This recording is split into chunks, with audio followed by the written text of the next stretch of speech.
જો અહીંયા મેં 3 ચિત્ર દોર્યા છે. આ પપ્પા છે અને આ બે એના છોકરા છે. હવે આ પપ્પાનું જે વજન છે ને એ હું પેલું પર લખું 20 કિલો. કેટલું છે? 20 કિલો વજન છે. અને છોકરાનું વજન છે 10 કિલો. અને આ છોકરો બીજો રહ્યો એનું વજન 10 કિલો છે. હવે આ પપ્પા 20 કિલો 10 કિલો 10 કિલો. હવે આ ત્રણેય બાપ દીકરાને આ નદીની આ બાજુ જવું છે. પણ નદીમાં જે બોટ ઊભી છે ઘોડી, એનો નિયમ એવો છે કે આ બોટમાં નાની હુડકીમાં માત્ર 20 કિલો વજન આવી શકે. 20 કિલો કેપેસિટી છે આની. 20 કિલો ઉપર આ ભાઈ આમાં બેસી શકાય નહીં.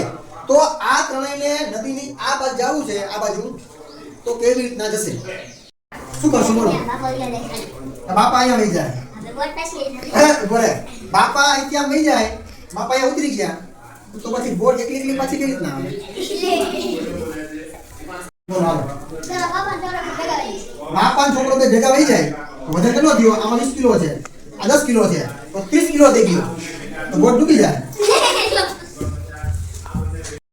પેલા આ બે છોકરા વહી જશે અને પછી એક છોકરો ઉડકી લઈને આવશે અને એમાં બાપાને બેવડાવશે અને પછી આ ઉડકી પછી ગઈ પછી એક છોકરો ઉડકી લઈને આને દેવા આવશે. સાચું, બિલકુલ સાચું. જો